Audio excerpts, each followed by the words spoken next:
안녕하세요. 걷기, 보행에 관한 이야기를 들려드리는 저는 제일정형외과병원 관절센터 정진아 원장입니다. 오늘은 세 번째 시간으로 지난번에 예고해드린 대로 신발에 대한 이야기를 해볼까 합니다. 여러분은 신발을 몇 켤레나 가지고 계신가요? 2015년에 실시한 한 설문조사 결과를 보면 남성의 경우엔 8.4켤레, 여성은 13.7켤레를 가지고 있다고 합니다. 그리고 1년 동안 평균 신발 4켤레를 사고 33만 원 정도를 쓰는 것으로 조사됐다고 하네요. 여러분은 어떠신가요? 평균 이상인가요? 이하인가요? 저는 평균보다 적게 사지만 투자하는 금액은 평균 정도 되는 것 같습니다. 우리의 발을 감싸주는 신발. 인류가 처음 신발을 신었던 때는 언제일까요? 수렵 시절에 인간은 동물을 사냥해서 고기는 발라먹고 가죽은 벗겨 몸을 가리거나 발을 감싸는 데 사용했습니다.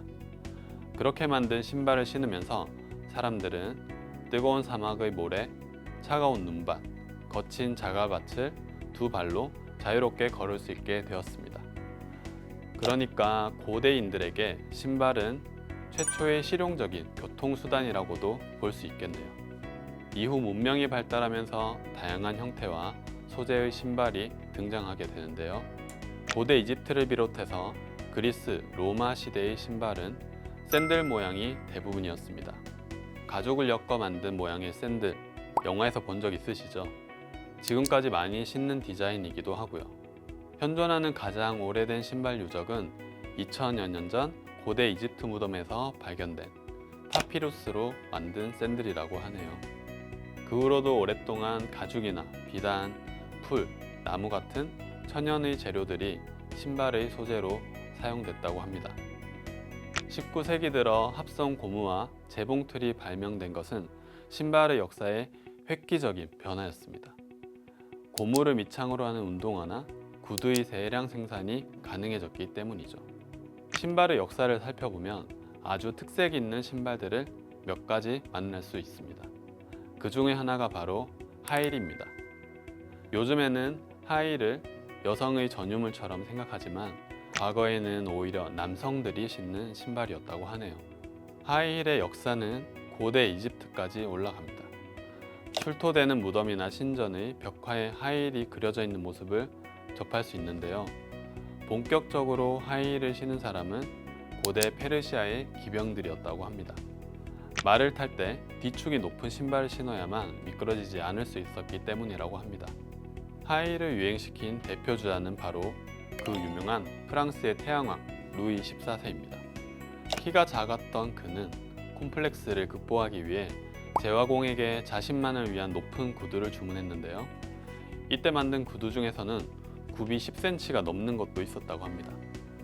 왕실복을 입고 있는 루이 14세 그림을 보면 그때 하이힐을 살펴볼 수 있습니다. 루이 14세의 하이힐은 귀족들에게 선풍적인 인기를 끌었지만 발이 크고 넓적한 남자 귀족들은 얼마 되지 않아 하이힐 신기를 포기했죠. 하지만 여성분들은 그 유행을 계속 이어갔고 오늘날까지도 지속되었습니다. 그런데 이렇게 키를 키워주기도 하고 다리선도 아름답게 보이는 하이힐이 사실은 발과 척추 건강에 좋지 않다는 사실을 알고 계신가요? 하이힐을 신으면 몸이 앞으로 쏠리게 되는데요. 그러면 발이 감당해야 할 몸의 체중이 발바닥 전체가 아닌 발의 앞부분으로 몰리게 됩니다. 그러면 발 모양이 변형되기도 하고 발가락 신경이 부풀어 오르는 병이 생기기도 합니다. 또 하이힐은 발에만 영향을 주는 것이 아니라 허리가 앞쪽으로 휘어지게 만들어서 척추에도 좋지 않을 수 있습니다. 그리고 하이힐처럼 높은 신발뿐 아니라 플랫슈즈처럼 굽이 아주 낮은 신발 역시 건강에 좋지 않습니다. 신발의 중요한 기능 중 하나는 발이 받는 충격을 흡수해 주는 것인데 높은 굽이나 낮은 굽은 그 역할을 제대로 하기가 힘듭니다.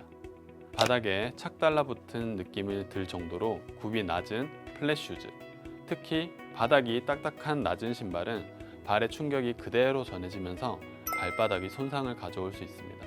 좋은 신발을 착용하면 하늘을 날아갈 것 같다, 그런 얘기도 있는데요. 실제로 요즘에는 그런 기능성 신발이 많이 나와 있습니다.